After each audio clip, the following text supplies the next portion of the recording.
You're listening ad-free on Amazon Music. On Thursday, October 18th, 2001, Amy St. Laurent stood in front of her clothes closet in the small Maine town of South Berwick. She had a big meeting coming up the next week at work, and she wanted to pick out just the right outfit. Amy was an attractive 25-year-old woman with strawberry blonde hair and blue eyes who wanted to become a model. She'd even gotten some professional photos done. But when it came to her job at Pratt & Whitney, which was an aircraft engine assembly plant, she wanted to be taken seriously. And that meant dressing professionally so that people didn't get the wrong idea from her looks and youth. But as Amy tried and rejected one outfit after another, she knew that the real reason she was making such a big deal out of this was to distract herself. She was trying to avoid thinking about the man who was coming to visit her that night from Florida. Amy had recently broken up with her boyfriend after living together on and off for 5 years. She wanted to get married and have kids, but she realized that her ex, Richard Sparrow, was just not the one. She liked to travel and go to museums, and the longer she'd been with Richard, the more she realized he was just a homebody who didn't care much about any of those things. She felt like breaking up with him was the right decision, but it was still hard. But now that she had broken up with him, she was able to rediscover the joy of being single. And a few weeks ago, she'd taken a trip to Florida, and she had met a handsome 27-year-old man named Eric Rubright, who had taken her out on his motorcycle. He'd even tried to kiss her, although Amy had politely declined. Ultimately, Amy had a lot of fun with Eric, and so when Eric asked if it was possible for him to travel to Maine to visit her, she said yes. But Amy was not interested in a romantic relationship again, and she didn't want to lead Eric on. So she made it absolutely clear to him that when he visited in Maine, nothing romantic could happen between them, and he would have to sleep in the spare room. Eric said he was totally fine with that, but just in case, Amy had another safeguard planned for this visit that she didn't mention to Eric. Her ex-boyfriend, Richard, had offered to come over and hang out with them as a buffer, like a third wheel. And now, standing in her bedroom, thinking about how potentially awkward this three-way dynamic was going to be, Amy hoped she did not make a mistake in either inviting Eric or inviting Richard. That evening, Eric arrived at Amy's apartment, and right away, things got off to a bumpy start. Despite what he said, Eric did not seem thrilled about sleeping in the spare bedroom. And he was clearly annoyed that Amy's ex-boyfriend Richard was just at the house with them. And then on Friday, which was the second day of Eric's visit, Amy and Eric got into a little fight. By Saturday, October 20th, so the third day of Eric's visit, Amy was just tired of Eric's constant grumpiness and disappointment. She'd been very clear with him that she did not want a romance, so Amy decided that for the rest of the time Eric was visiting, she would just go out and do the things that she thought they both would enjoy, and you know what, if Eric didn't like it, then so be it. So Amy took Eric to Boston to go to the Museum of Fine Arts, which was one of Amy's favorite places, and then afterwards, they went out for a nice dinner. And Amy noticed Eric seemed to be having a much better time now. So, as they were driving back towards Maine, Amy asked Eric if he was up for stopping in downtown Portland, which is a city in Maine. But as soon as Eric said yes, Amy immediately began worrying that she was underdressed for a big night out on the town. She was wearing jeans, sneakers, and a sweatshirt with their company's logo on it. She considered going home to change first, but at the same time, she didn't want to dress too provocatively and give Eric the wrong message, so she decided she would just go as is. Downtown Portland is a really popular spot, especially at night. And so when Eric and Amy got there, all the restaurants and bars that lined the cobblestone streets were packed, and mostly with young people. Amy suggested they stop at a sports bar, and Eric seemed interested. But as soon as they went inside, Eric began acting all disappointed again. Amy wanted to play a game of pool, like billiards, but Eric didn't. So Amy, determined not to have a terrible night, just went and found a couple of 20-something-year-old men named Russ and Cush who she could play with. Then the three of them would play and they would talk and laugh, while Eric just kind of awkwardly stood by, drinking a beer and looking bored. After a while, though, Amy started worrying that she was being rude to Eric. So she took him to get some pizza, and even paid for his slices herself. Then she asked if he wanted to go to a cool club called the Pavilion that was partly inside an old bank vault. Amy hoped that the Pavilion would impress Eric, but as soon as they walked in, he got that annoying bored look on his face again, and he immediately said he didn't want to dance. And at this point, Amy was just kind of over Eric, and so she left Eric standing in line for drinks while she headed for the dance floor all on her own. On Sunday afternoon, so the following day, Amy's mother, Diane Jenkins, drummed her fingers on her laptop inside of her South Portland home, trying to burn off some nervous energy. She was getting concerned about her daughter. Amy had called her mother around 10 p.m. the night before, and Diane could tell from the sound of Amy's voice that she was in good spirits.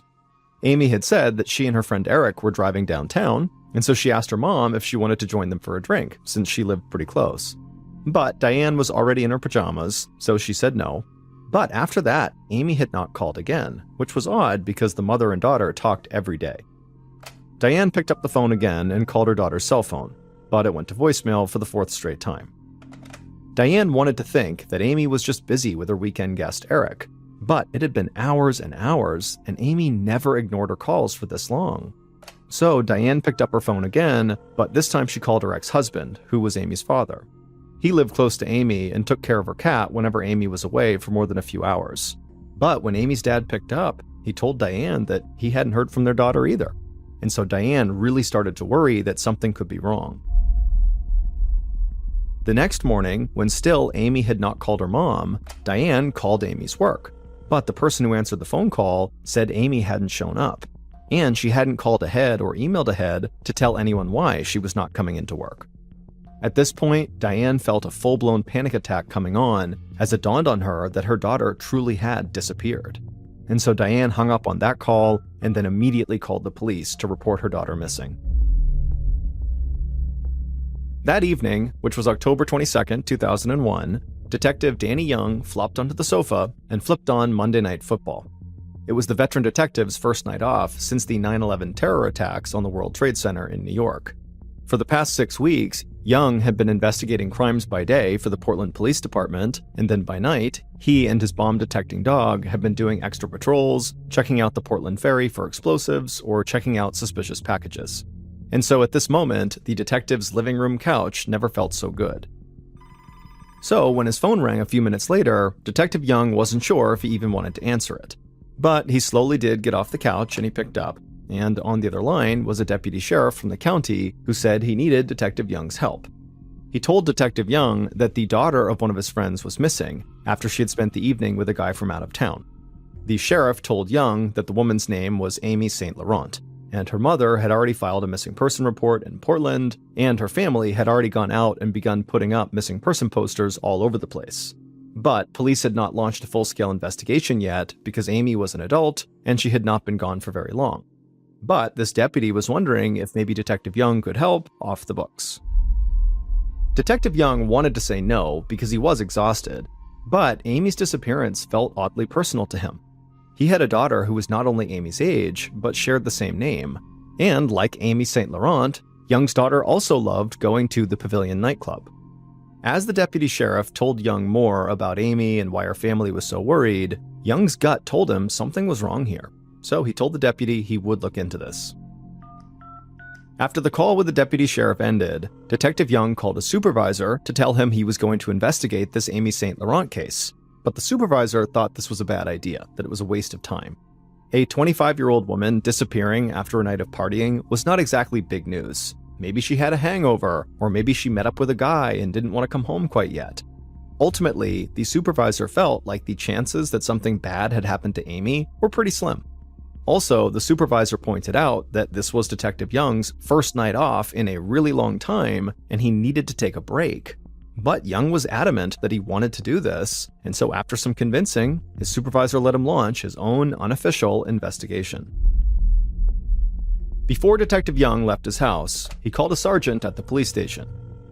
Since Amy's friend, who she was with the night she disappeared, Eric Rubright, was from out of town, there was a good chance he had rented a car. So Detective Young wanted the sergeant to call the local rental agencies and see if any of them had a record of Eric renting a vehicle from them. And sure enough, the sergeant quickly called Young back. Not only did the sergeant know that Eric rented a maroon GMC Envoy, but she also had another important piece of information. The car Eric rented was equipped with a GPS tracker, which meant the rental company knew the vehicle's exact location in downtown Portland. Detective Young immediately sent some officers to stake out the rental car, and within an hour, Eric showed up right around 10:30 p.m., and strangely, he wasn't surprised to see the police officers at all. He told them he'd already seen the missing person posters that Amy's family were putting up all over Portland, and he said he was concerned about Amy too. And so the officers would take Eric back to the police station to ask him some questions. By the time Detective Young got to the interrogation room late that night, his fatigue from 6 straight weeks of work had disappeared. For the detective, it was like flipping a switch. The second he launched an investigation, it was the only thing he cared about, and he could focus like a laser beam no matter how tired he was. Eric was already sitting in the interrogation room, and the detective quickly sized him up. The first thing he noticed was how big Eric was. Eric had played semi-professional rugby, and Young thought how easy it would be for him to overpower someone Amy's size. But the second thing Young noticed was that Eric seemed agitated, like someone who was afraid he was in trouble. And as Detective Young peppered Eric with questions, Eric's story began to sound pretty odd.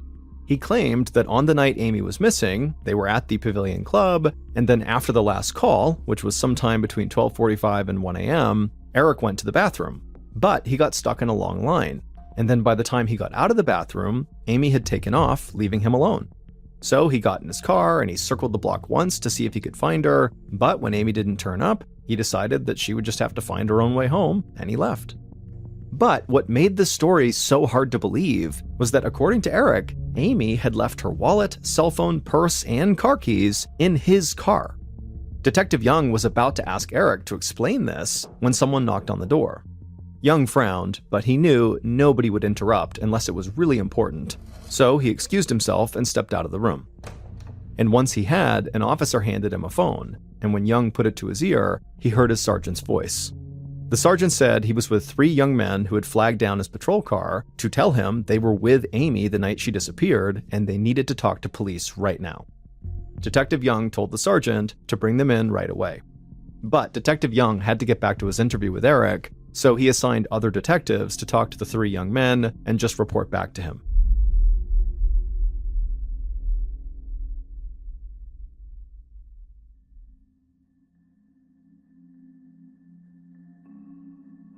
The 3 young men eventually arrived at the police station, and they introduced themselves to the detectives.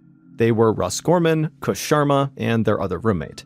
And obviously Russ and Kush were the 2 young men that Amy had played pool with on the night she went missing. And they would tell the detectives that recently a bartender had showed them the missing person poster of Amy, and they instantly recognized her as the woman they had played pool with, and so as soon as they saw it, they left the bar and flagged down the first patrol car they saw.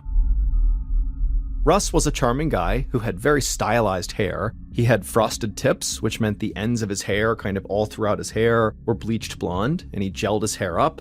And although he'd only been in Portland for 18 months, he was already a regular in the bar scene there. And he would tell the detective that he and his buddy Kush had been playing pool when Amy had come over and asked to join their game. And Russ would say that actually he and Amy hit it off right away, and he actually asked for her phone number.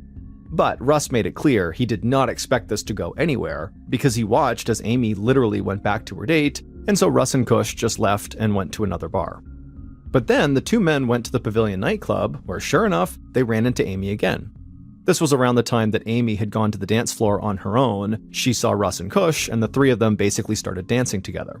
And so Russ would tell the detectives that the 3 of them just danced all night, and then after last call, Russ said he wanted to keep partying, so he invited Amy to come back to their apartment.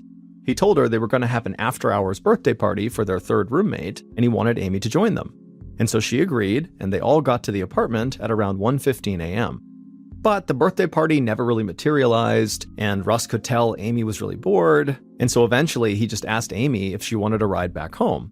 And Amy actually said that she wanted a ride back to the Pavilion because then she could go find her date, Eric, and he could give her a ride home. And if for some reason she couldn't find him, her mom's house was right nearby and she could just walk there.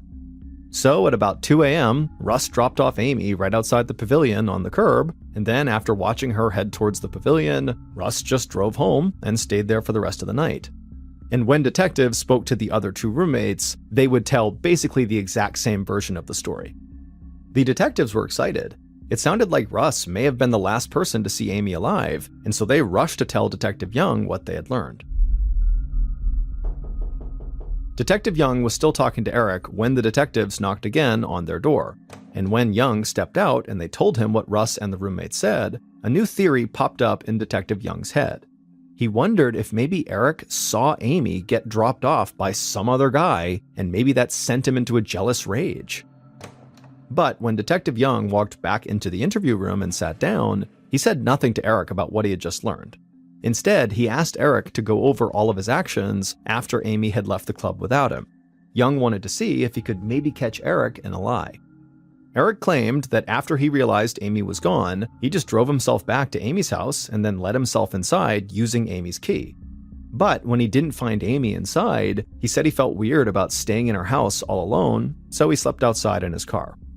The next morning, Eric said he left his car and went back inside of Amy's house to use her shower and also to drop off all her belongings she had left in his car. And then afterwards, he said he did leave an angry note pinned to her apartment door, and then he left her coat outside right on the hood of her car, and he dropped her keys onto one of her tires. And that was the end of his weekend.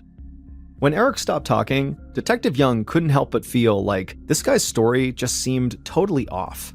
And soon he would have yet another interruption that would confirm his suspicion. Suddenly, another detective called Young out of the interview room to tell him that Amy's neighbor had called her local police department on Sunday with her own concerns about Amy's safety.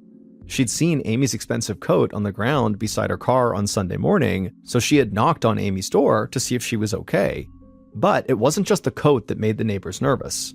On Friday night, the neighbor had seen Eric angrily peeling out of Amy's driveway, and when the neighbor actually asked Amy what was going on, Amy said Eric was furious with her because Amy didn't want to have sex with him. So when this neighbor saw the coat on Sunday morning, and then she knocked on Amy's door and Amy didn't answer, this neighbor went and got Amy's keys from the landlord, and when she went inside and realized it was empty, she called the police. Detective Young had never in his life had so many witnesses volunteer to help out on a case, and every single witness story really seemed to point the finger at Eric. And it was easy to imagine Eric being mad after driving all the way to Maine from Florida only to be rejected, and the neighbor's story was especially damning for Eric, because it meant that Eric was already enraged that Amy wouldn't sleep with him the day before Amy had left him for two other guys at the pavilion. And Detective Young thought Eric's story about driving to Amy's house and sleeping in his car on a night when the weather was in the low 40s, so nearly freezing outside, was nonsense. But when Young went back in to question Eric about all of this, Eric did something very unexpected. He said he had proof that he drove to Amy's apartment late on the night she disappeared. Then he pulled out a receipt from a gas station, which was located on the way to Amy's apartment. And Eric told Detective Young that if this receipt wasn't enough, he also had a witness. On his drive to Amy's, he had to pass through a toll, but he didn't have any money. And the toll taker had basically taken pity on him and let him through anyway, and so as a result of that, Eric was confident she would remember him. By now, Detective Young's head was spinning. This was the most chaotic interview he had ever conducted. Usually, investigators had to hunt for tips, but tonight they were pouring in too fast for him to even keep up with. The detective felt like Eric really was his best suspect, but Russ had been the last person to see Amy alive, so he couldn't be ruled out yet. But this actually wasn't even the biggest question that Detective Young faced, because Amy's disappearance actually wasn't officially a criminal case at all. Amy was an adult, and she'd only been gone for 2 days. Her friends and family were obviously worried, but as of now, there was no evidence that any crime had even been committed. Amy might actually be just fine. Some of the other detectives thought Detective Young was kind of overreacting. They thought Amy was going to waltz in any minute, wondering what all the fuss was about. The next morning, so 3 days after Amy disappeared, police went to her apartment to go look around. They found the key to her apartment sitting on the tire of her car, exactly the way Eric had described. But when they found Eric's angry note he had left inside, they discovered that it was much nastier than Eric had said it was. In the letter, Eric asked Amy very angrily where she'd gone, with a choice curse word thrown in. It was very clear Eric must have left feeling very mad, chucking Amy's coat as he left. When they searched Amy's apartment, the police took her computer, her mail, her answering machine, and even her diary. And as they flipped through the pages of her diary, they found pages of Amy's deepest thoughts, her struggles, her fears, and her hopes. But there was one name that kept coming up over and over again in this diary. It was Amy's ex, Richard Sparrow. In fact, she'd started this diary the day after she had broken up with him. So that day, the police picked Richard up at his house, they drove him to the station, and they put him in the same interrogation room where Detective Young had just questioned Eric the night before. And when Richard told the detective that he had slept over at Amy's place on the first night that Eric was visiting, Young felt his heart start to race. It was hard to imagine a more awkward or potentially explosive arrangement than having an ex-boyfriend sleeping on the couch while Amy's new man slept in the guest room. It was the type of situation where you could understand one or both of these men getting really mad. But Richard would tell Detective Young that truly he was on friendly terms with Amy and that he had only stayed in her apartment on Friday as a favor to her after she begged him to. And also, on the night that Amy disappeared, Richard said he went out in South Berwick with friends and then went home, an account that Richard's roommates all confirmed, which meant he was very likely many miles away from Portland when Amy went missing. So this interview with Richard really had Detective Young turn his sights back towards Eric and Russ, the two men who were chasing Amy on the night she vanished.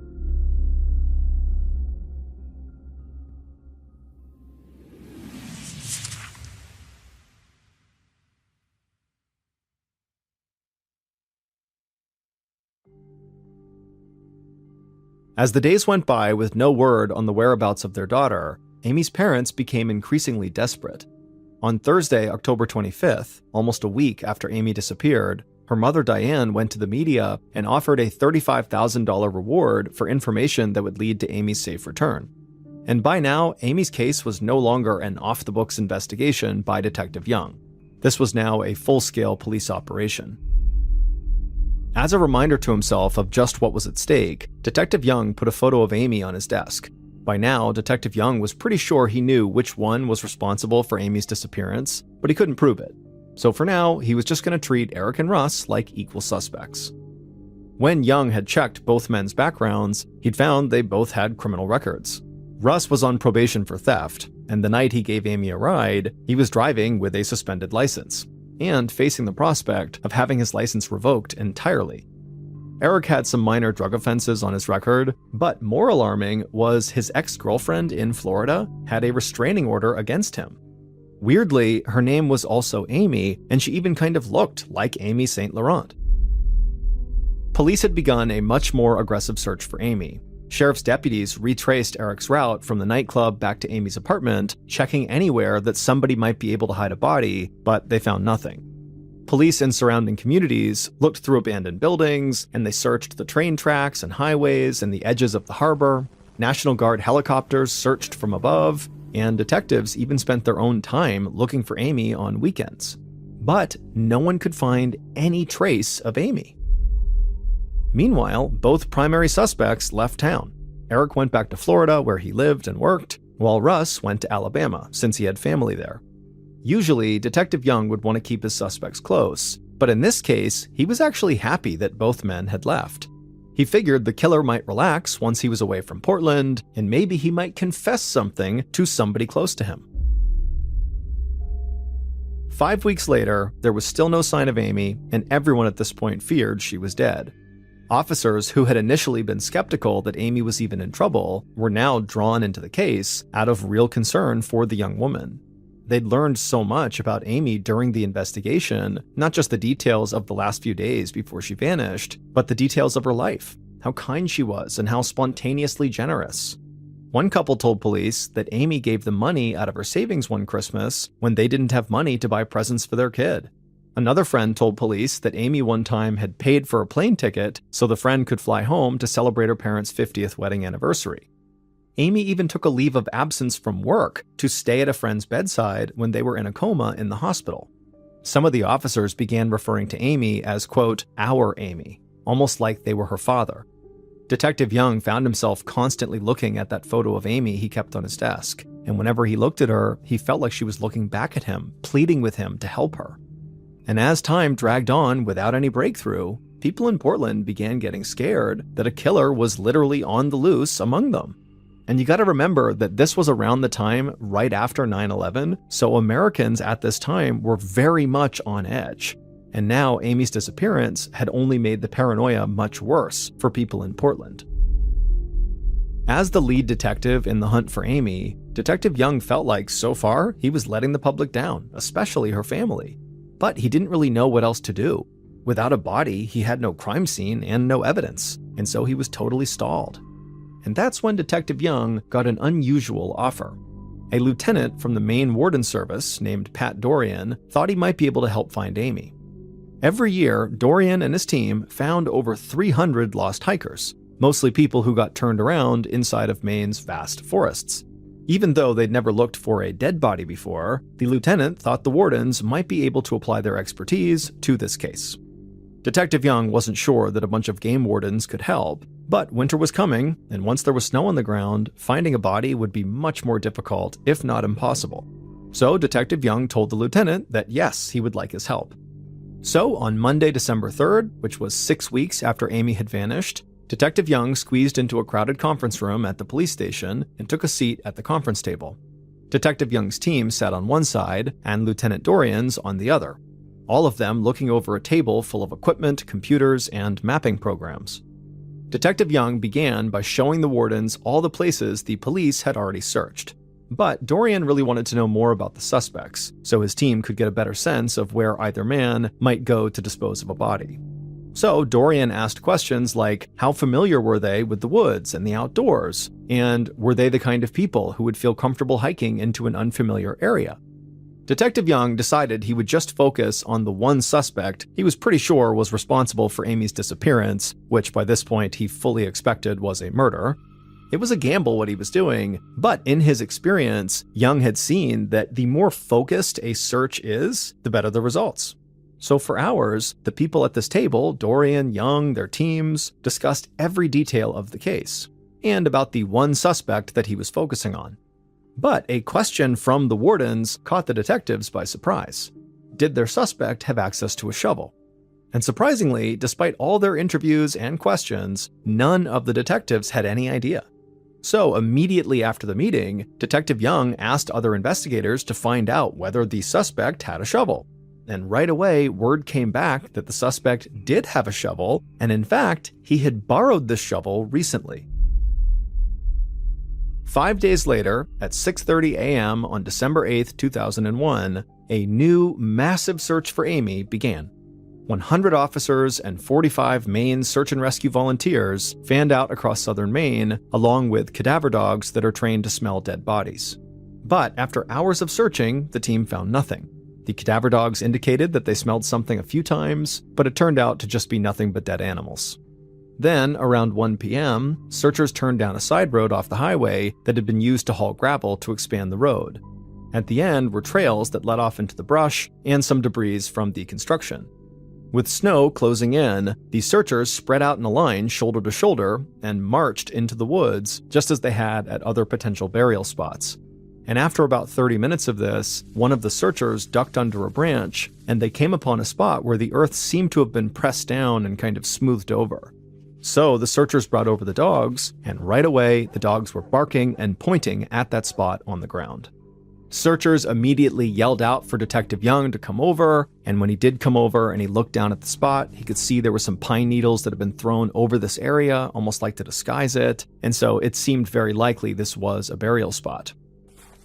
And sure enough, when searchers got their shovels and began digging in that spot, they would uncover Amy's badly decomposed body. The next day, Sunday, December 9th, the medical examiner conducted Amy's autopsy. And from this autopsy, it was clear that Amy had been beaten and shot. But there wasn't much other physical evidence to go on. There were no fingerprints or DNA from the killer on the body. In fact, her body was so decomposed that the medical examiner needed Amy's dental records just to confirm it was really her. 5 days later, on Friday, December 14th, Amy's family held a memorial for her at a funeral home in South Portland. 25 white candles surrounded a photo of Amy, one for every year of her life.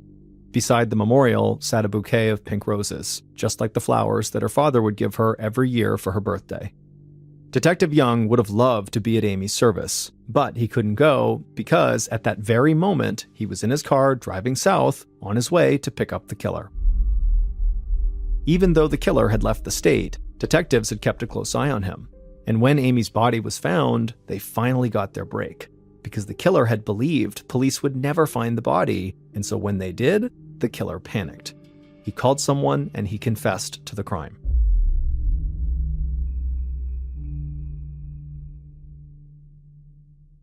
Finally, all the pieces fell together, and for the first time, Detective Young knew what really happened to Amy.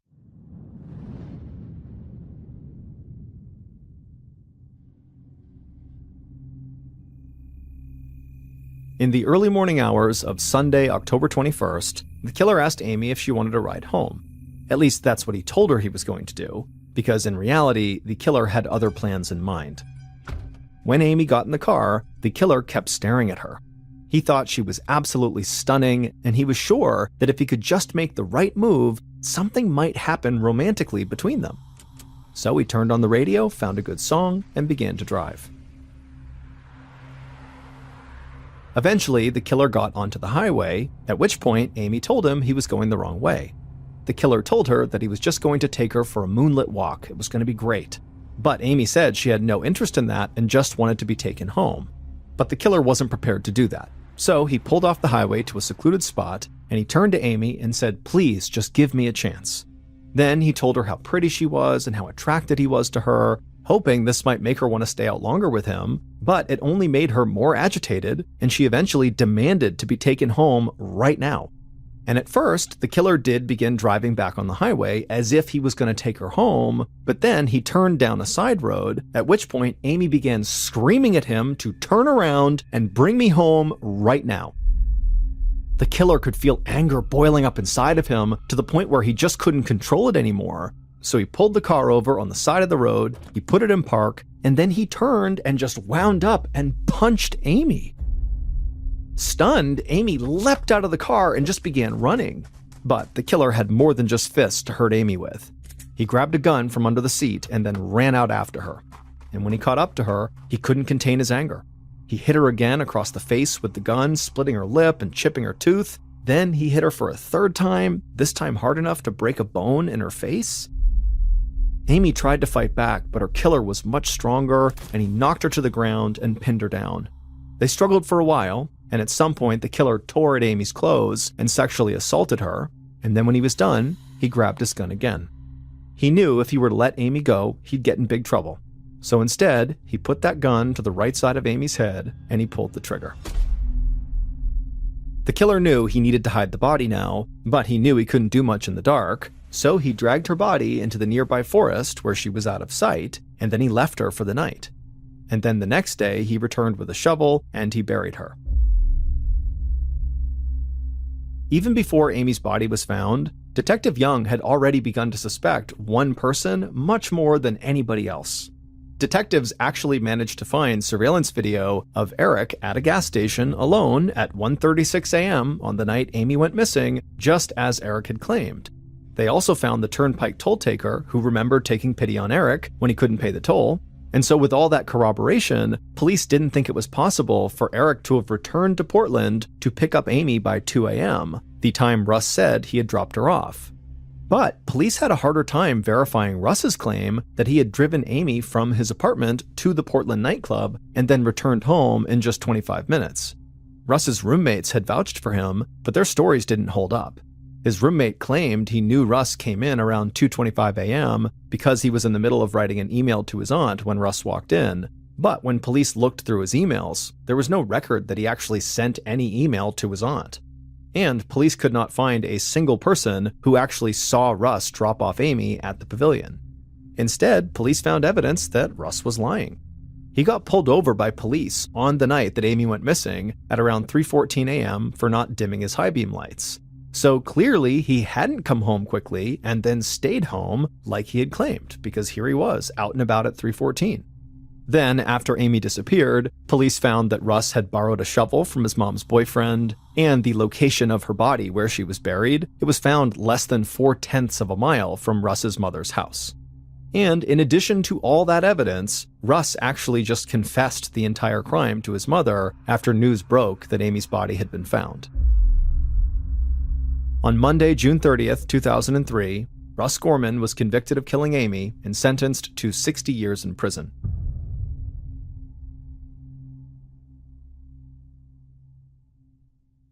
Amy's mother would go on to found the Amy St. Laurent Foundation, which was set up to help educate women and children of all ages in awareness, prevention, and techniques to protect themselves in dangerous or life-threatening situations. The organization is still active today. In the early morning hours of March 11th, 1989, 4 young men who were all in their 20s and all very close friends left their homes in East Texas and headed south. 9 hours later, they arrived in the beautiful resort town of South Padre Island, which is just off the coast of southern Texas. They were there to enjoy their spring break by sunning on the beach, drinking in bars, and meeting girls. When they finally arrived that night, they were so exhausted from the trip that they went right to bed. The next morning, when they got up, they went straight down to the beach and they had some drinks. And then by the afternoon, they were talking amongst themselves and they decided that for their first full night of being on vacation, they would kick things off with a bang and they would go into Mexico and party there. And so they piled into their car and they drove an hour southwest to Brownsville, Texas, which is a town that sits right on the border of Mexico. And when they got there, they parked their car and then walked right over the footbridge that crossed the Rio Grande River into Mexico. On the other side, in Mexico, they found themselves in the town of Matamoros, which is very popular amongst spring break goers for their bars and their clubs. And so the 4 friends got a quick bite to eat at a hamburger joint, and then they made their way into the bars and the clubs, and they danced and they drank for hours. And then at some point, they got tired and left the bar scene. They crossed over the footbridge back into the US and made their way back to their hotel in South Padre Island. The next morning, when they got up and they recovered from their hangover, they decided they had so much fun in Matamoros the night before that they had to go back. And so that night, they piled back into their car, they drove back down to Brownsville, Texas, they crossed over that footbridge into Mexico, and then all night they partied and danced and had a great time. And then at some point, the 4 decided it was time to leave, and so they left their bar and began walking towards the footbridge. But that night, it was so crowded in Matamoros that you could barely move a foot without bumping into someone. And so the foursome split into 2 separate pairs. And the lead pair, they made their way ahead and they stopped at the gift shop right at the foot of that bridge going back to the US side, and there they waited for the trail pair. The trail pair, which consisted of Mark Kilroy and Bill Huddleston, they weren't far behind, but they got sidetracked when Mark saw a girl standing next to a house that he had seen earlier in the night, and he just wanted to go up and talk to her and say bye to her. And so they go over to this girl, and while Mark is talking to her, Bill moves on ahead and goes down an alleyway to urinate, and then when he comes back out, Mark and this girl are not there. Bill assumed Mark must have just moved on the little ways up to the bridge where the other 2 friends were at the gift shop, and so after looking around for just a couple of seconds, Bill makes his way up to the bridge and he meets up with the other 2 friends. And when he gets there, he asks the other 2 friends, where's Mark? Did he come up here already? And they say, no, we haven't seen him. And so now the trio's a little bit concerned, but they're thinking, okay, he must be with this girl he had seen. And so they backtracked a little ways and they looked for Mark. They went back to where he had been talking to that girl, and again, he wasn't there. And so they decided, okay, he must have already crossed the bridge and made it to our car, and he's probably just waiting for us over there. And so the trio crosses over the bridge into the US side, they get to their car, and Mark's not there. And so at this point, they are pretty concerned about Mark, but they eventually convince themselves that he must have just left with this girl, and they probably are back at the hotel together. And so after a little while, the trio decides, let's just go back to the hotel, we're bound to find Mark. And so they drive all the way back to South Padre Island, they get to their hotel room and Mark's not there. But again, they tell themselves he's not here because he's probably with this girl in another room. And so they don't worry about him, they go to bed. But the next morning, when Mark still had not come back to the hotel room, they decide, you know what, something's wrong here, we have to tell police. And so they file a missing person report, but the police get so many of these about spring breakers who go missing in Matamoros that they don't really take them seriously at first, because typically the missing person will just show up 24 hours later with a horrible hangover and no memory of how they got back from Matamoros. And so the police were expecting this to happen with Mark, but after 24 hours, when Mark didn't show up with a bad hangover, they were convinced that something had happened to him, and American and Mexican police suspected foul play because Matamoros and the surrounding areas are not exactly safe for tourists, but they didn't have any leads, and so Mark's case languished. 3 weeks later, a drug smuggler drove through a police checkpoint without stopping just outside of Matamoros. And so the police pursued him, and this guy ultimately stopped at this secluded ranch up in the mountains. After the police arrested the smuggler, they noticed a ranch worker was standing nearby, and on a whim, they showed him a picture of Mark and said, hey, have you seen this guy? And the worker, despite being scared and not really sure what to do, he said to police, yeah, I have seen him here. The smuggler and his friends, they brought him here in handcuffs. And then the worker turned around and pointed up the mountain towards the shack that was about 400 yards up the mountain, and he said, that's where they took him. And so authorities began walking up the hillside towards the shack. And when they got about 100 yards away, they saw this big metal cauldron sitting on the front stoop of the shack. And then when they got about 50 yards away, they were hit with this horrible smell of death and decay. And then when they got right up in front of the shack and could see inside of this cauldron and inside of the shack itself, what they saw was so gruesome and horrible that even the most senior and grizzled responding officers were totally shaken up by it. Under intense questioning, the drug smuggler that had originally led police up to the secluded ranch and the shack admitted that he was a part of a gang and that his gang had taken Mark.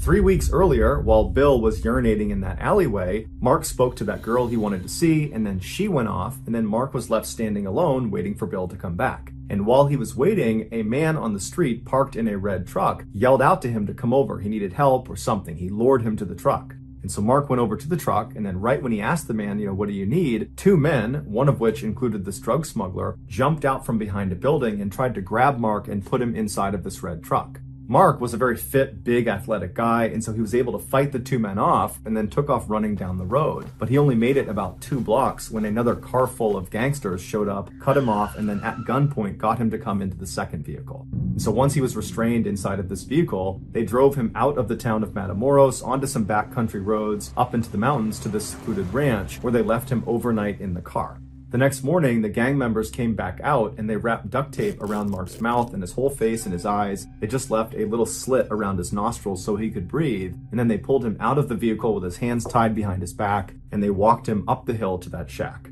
This gang that had abducted Mark, that this drug smuggler was a part of, was more like a cult.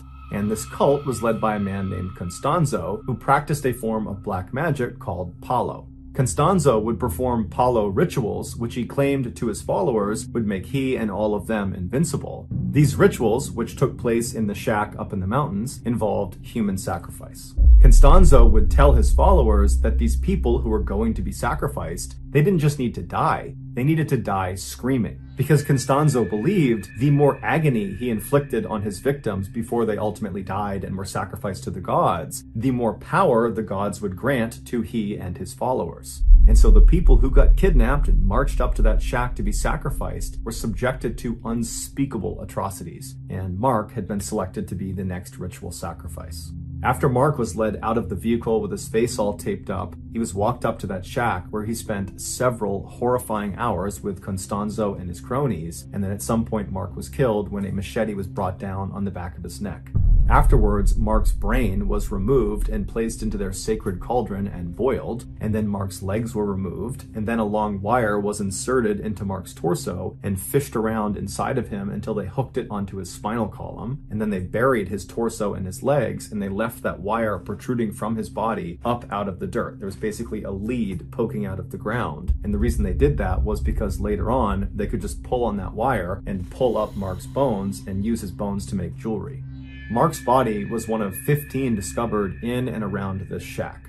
The total number of people that Constanzo and his cult ritualistically murdered is at least 16, but believed to be closer to 26. However, the police were not able to get the official number from Constanzo because Constanzo had his followers shoot and kill him before the police could get to him.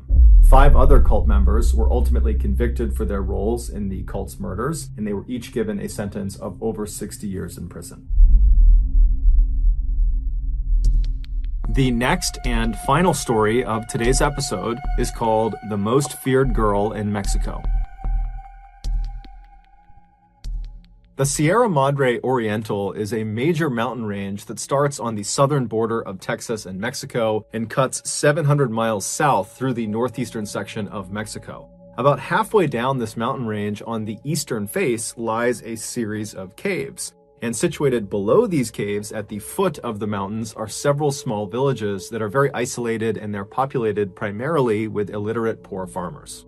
One night back in May of 1963, a 14-year-old boy named Sebastian Guerrero, who lived in one of these small isolated villages, decided to go for a walk up in the mountains, and he wanted to go explore the different caves. Now, this was something he did fairly regularly because there was a local rumor that there was actually hidden treasure in these different caves. Now, it's unclear if Sebastian literally believed that or if that was just kind of an excuse to go have a look around himself. But regardless, he headed out of his house and he began walking up the mountain towards these caves. The entrance to these caves were a couple hundred feet up the mountainside, and then each of the various entrances, which ranged in size from fairly small to enormous, were spread out a couple of miles in each direction. So Sebastian starts walking up the mountain towards the first entrance he can see. It's dark outside, he's got no flashlight, he's just walking up, and as he's walking, he notices off to his right, fairly far away from where he was, there was light coming out of one of the cave entrances. And he had never recalled seeing light coming out of any of these caves. Nobody ever went in these caves, especially not at night. And so his interest was piqued, and he decided he would kind of abandon his original plan to just kind of look around near his village, and he would actually walk all the way over to that lit up cave and see what was going on. So he turned right and began kind of walking uphill at an angle in the direction of this lit up cave. And so as he's walking, he's getting farther and farther away from the village where he lives, and he's starting to hear sounds coming out of this lit up cave entrance. It sounds like a person potentially, either they're laughing or they're screaming. He doesn't really know. He's thinking, maybe someone's having a party inside one of these caves. He has no idea. But after he gets maybe 200 or 300 feet away from this entrance, he realizes it's definitely a person and they're definitely screaming. And it does not sound like they're screaming out of joy. It sounds like they're screaming because they're scared or they're in pain. And as he's getting closer and closer and closer to this cave, his anxiety is starting to ramp up because he's really starting to be frightened by what he's hearing. And he's starting to realize there's more than one person inside of this cave. In addition to the person that is screaming out, there also sounds to be a large contingent of other people that are either singing in unison or chanting in unison, but some group of people are doing something in unison while some other person is screaming out. And so he's really starting to get nervous about this cave, but he just can't help feeling curious about what was going on. And so he just continued walking until he was maybe 10 feet away from the entrance to this cave, and he plopped down behind a rock. And so he's not really sure if it's a good idea to look. He doesn't want to be spotted by whoever is in there. But finally, he kind of works up the courage. He takes a deep breath and he slips out from behind the rock and he goes right to the edge of this big opening, maybe 10 foot across opening. And he peeks his head right around the edge of the opening and he looks inside. And what he sees causes him to just freeze in terror. Then his survival instincts just kick in and he turns and he starts running down the mountain away from this cave. He has no idea if he's been spotted or not, but he's sensing that someone could be chasing him. And so he is just running as if his life depended on it. And he would not run back to his village. Instead, he would run nearly 10 miles to the nearest police station. And when he gets there, he busts through the front doors and he's totally hysterical. He's drenched in sweat and the police officers are totally caught off guard. And so they're trying to tell him to calm down. And so Sebastian finally would kind of compose himself, but then he just was not able to describe what he had seen inside of this cave. Whatever he had seen, he knew it was bad, but the words were just escaping him. And so the way he described it to police was he basically thought he saw vampires. And as soon as he began describing vampires to the police, they're thinking to themselves, okay, I don't know what's going on with this kid, but this just cannot be serious. And so they consoled him and kind of calmed him down and said, look, kid, I don't know what you're talking about. If there's any news that comes out of something happening in the cave that's bad, I'm sure we'll hear about it and we'll follow up. But for now, we're just going to bring you back to your village. And so at this, Sebastian was really frustrated and he was kind of pleading with the police like, no, you got to take me seriously. There's something bad happening in this cave. Someone could be hurt. Someone could be dying. I don't know, but you gotta go to this cave. You gotta go see what's going on. But the police at this point, they're just not really interested. And so they ultimately do just drive him back to his village. And so he goes back into his home. The police go back to their station and everyone just kind of goes to bed for the night. The next day, when Sebastian wakes up, he just can't shake what he saw inside of that cave. And so he would once again run back to the police station. And when he got there, he began pleading with the police like, you gotta go see what's inside of this cave. I'm telling you, there's something awful in there. And this time, one of the police officers, his name was Luis Martinez, he would say, okay, kid, bring me to this cave and I'll have a look around. And so Luis and Sebastian, who was very grateful, they left the police station, they hopped in a police car and they took off. And then, later on in the day, the other police officers, who were not really paying attention to this cave thing, they realized that Luis and the boy had not returned yet, and Luis had not checked in via his radio. And so at some point in the afternoon that day, the other officers began calling out to Luis. They began calling him on his radio and trying to figure out what's going on, but he wasn't responding. And so the police thought that was odd, but they thought, you know what, I'm sure he'll be back soon. There's got to be an explanation for this. But the rest of the day would go by without Luis reaching out to them, and he didn't return with the boy. And so by that evening, the other officers were genuinely concerned that, something bad had happened to their colleague. And so they tried calling Luis a few more times on the radio. It didn't work. And so the officers, they made their way over to Sebastian's village, and they found Sebastian's family, believing that, maybe the boy was back and he could give some insight into where Luis went. But when they talked to Sebastian's family, they would say, hey, he's not back yet either. And so both Sebastian and Luis at this point have not talked to anyone all day, and they are missing. And so the police at this point, they realized this is an emergency. They need to figure out where these two went. And so they were kind of understaffed. And so they contacted the Mexican army, and they explained, we're missing one of our colleagues. We're missing a child from this village. And so the Mexican army would actually send out a military unit to assist them in going and finding these two people. And so the unit, they show up later that night, and the police and the Mexican army, they head out to where this cave was. And when they saw what was inside the cave, it would shock the world. To understand what was found inside of this cave, we need to go back 6 months to December of 1962. That month, two brothers, Santos and Cayetano Hernandez, who made their living basically traveling around Mexico, stealing from people and swindling people, they decided they were going to pull off their biggest heist yet. They were going to rip off an entire town. Their plan was to go into a small, fairly isolated village that was populated primarily with poor and illiterate people, and they would go in there and they would convince the villagers that they, the brothers, were actually prophets of an exiled Incan god, and if these villagers did everything they said, they would make them rich. And so the village the brothers identified as their target was a place called La Yerba Buena, which was located right at the foot of the Sierra Madre Oriental, right below where that cave was that Luis and Sebastian went to investigate. And La Yerba Buena was exactly what the brothers were looking for. It was home to only about 20 families that were all very poor and illiterate, and they were very suggestible. And so right before the new year, the Hernandez brothers strolled into La Yerba Buena, and they put on this very dramatic show explaining how they were the prophets of the Incan god. And these two brothers, they were very charismatic and they were excellent salesmen. And so they really sold the lie. And these villagers who were very vulnerable and cut off really from the rest of the world, they believed them. They thought this was their big break. They're going to be rich. We just have to do whatever they say. And so almost immediately, the villagers effectively became the Hernandez brothers' slaves. They would give them anything they wanted and do anything they wanted.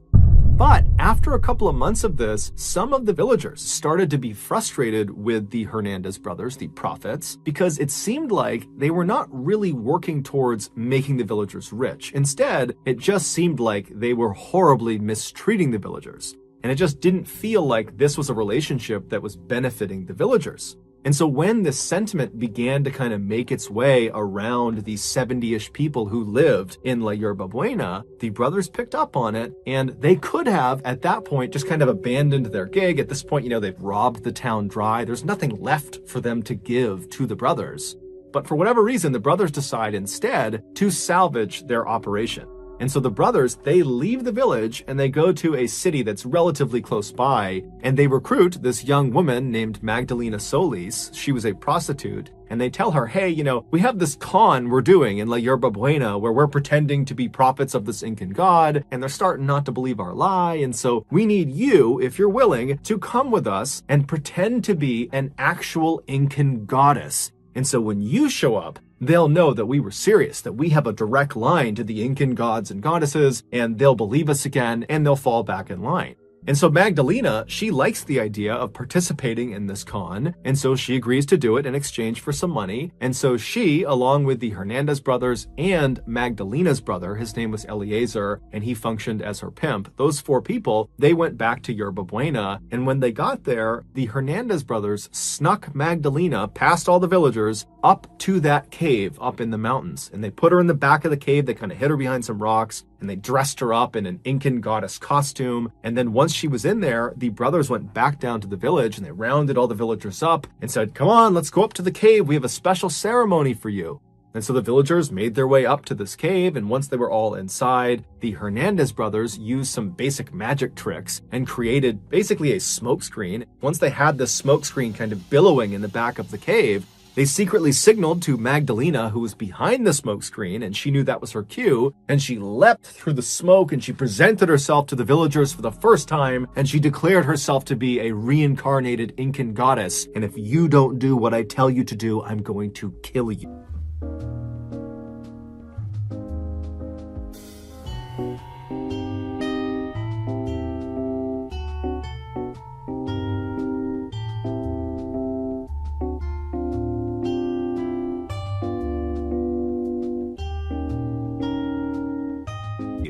And so the message she was sending to the villagers was so intense, they completely believed that this was an Incan goddess, and therefore this was not a ruse. The brothers were not lying to them. This was all very real. There's a real goddess in front of us. And so they immediately fell right back in line. The plan worked exactly as the brothers wanted it to. However, there was an element of their plan they could not possibly have accounted for, and that was what Magdalena did next. Even though Magdalena was fully aware that what she was getting herself into was an act, it was a con, it was not real. Despite that, as soon as she jumped through the smoke and was standing in front of the villagers for the first time and saw the looks on these people's faces as they stared up at her, and she saw their reverence for her, it had this profound impact on her. This is a woman who's never had control in her life. She's been a prostitute since a young age, and here she is, the most powerful person in the room, and it's not even close. And it got to her head. And so when she left the cave that night, she literally believed she was a reincarnated Incan goddess. And she was not a merciful one.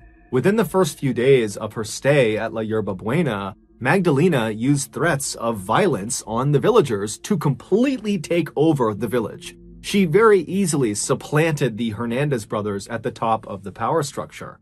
Now, the Hernandez brothers probably were quite surprised to see this happen because they were expecting Magdalena to play more of a prop role to keep them in power, not the other way around. But ultimately, they kind of just went along with it because through Magdalena's control over the villagers, they were able to continue to exploit the villagers, and so they were getting what they wanted out of this relationship. Within a few weeks of being in La Yerba Buena, Magdalena was not only abusing every villager in every horrible way imaginable, she also was becoming completely delusional. She convinced herself that in order to survive, she needed to start drinking blood. And so she demanded all the villagers provide her with blood. And so in fear of retribution, the villagers began slaughtering all of their farm animals and their own pets so Magdalena could drink their blood. For weeks and weeks and weeks, the horrible abuse Magdalena would dole out on the villagers would continue, and these blood rituals would continue. And then finally, sometime in April, 2 of the villagers decided, you know what, I've had enough.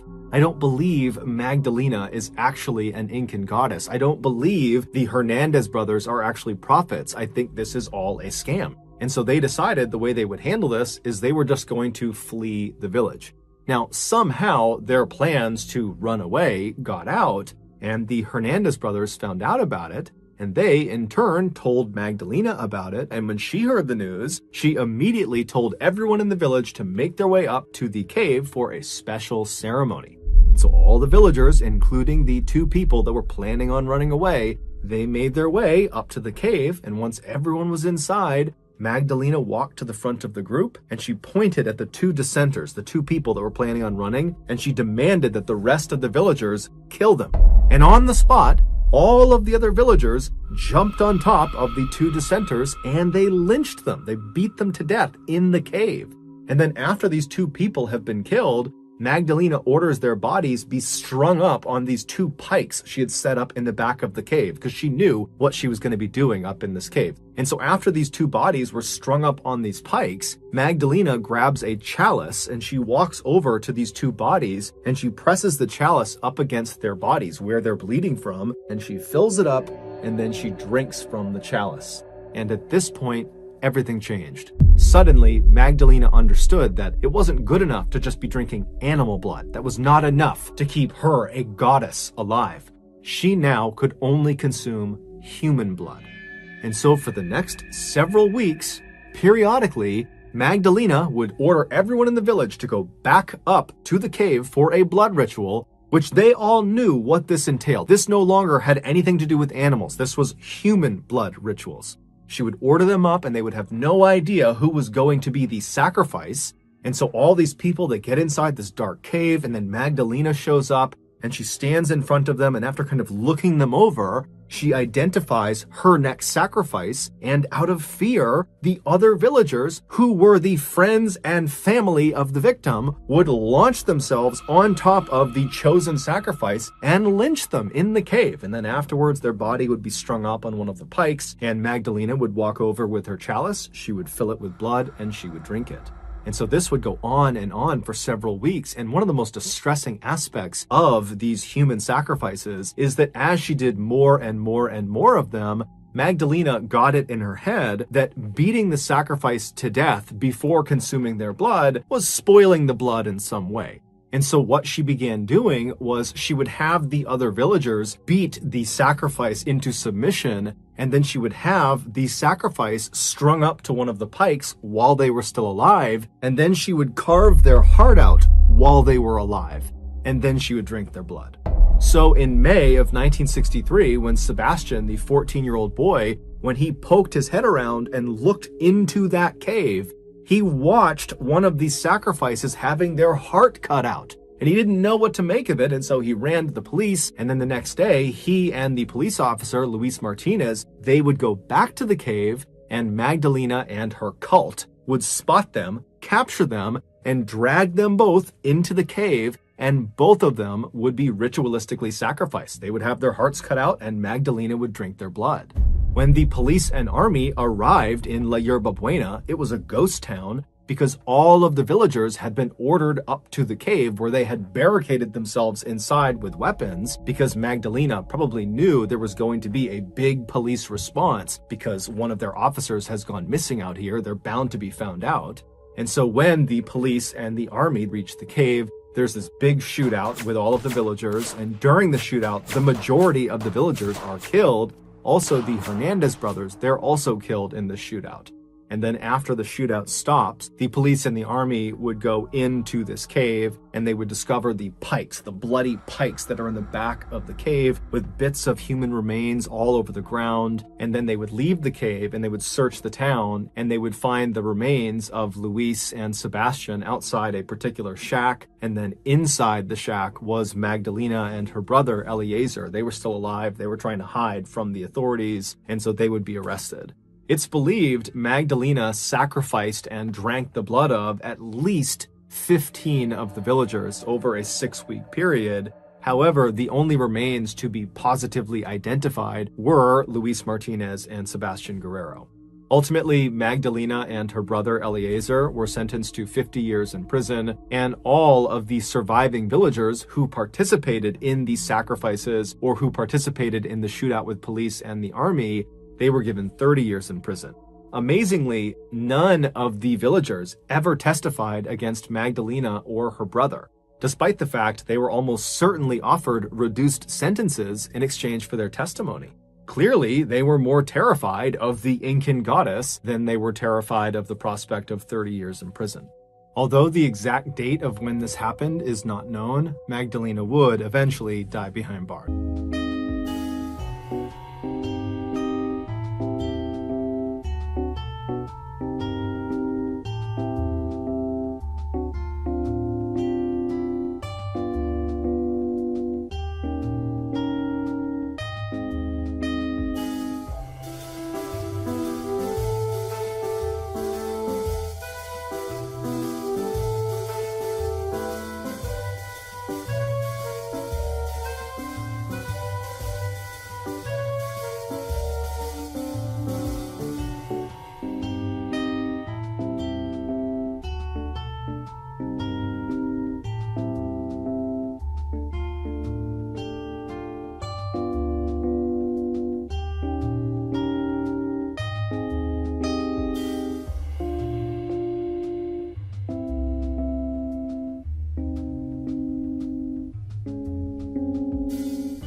Thank you for listening to the MrBallen Podcast. If you got something out of this episode and you haven't done this already, please put a metal fork in the 5-star review button's microwave, set it for 99 minutes, hit start, and then leave their house. Also, please subscribe to the MrBallen Podcast on Spotify, Apple Podcasts, Amazon, Google, and anywhere else you get your podcasts. This podcast airs every Monday and Thursday morning, but in the meantime, you can always watch one of the hundreds of stories I have posted on my YouTube channel, which is just called MrBallen. If you want to get in touch with me, please follow me on any major social media platform and then send me a direct message. My username is just @MrBallen, and I really do read the majority of my DMs. Lastly, we have some really cool merchandise, so head on over to shopmrballen.com to have a look. So that's going to do it. I really appreciate your support. Until next time, see ya.